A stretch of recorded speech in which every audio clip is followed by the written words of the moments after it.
بسم اللہ الرحمن الرحیم۔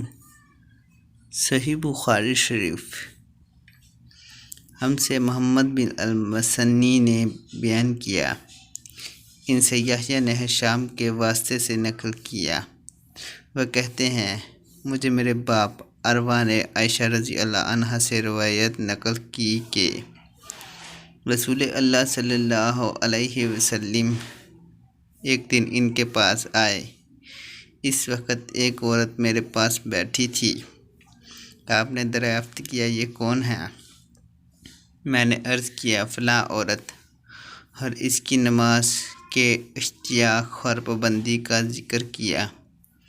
آپ صلی اللہ علیہ وسلم نے فرمایا ٹھہر جاؤ، سن لو کہ تم پر اتنا ہی عمل واجب ہے جتنے عمل کی تمہارے اندر طاقت ہے۔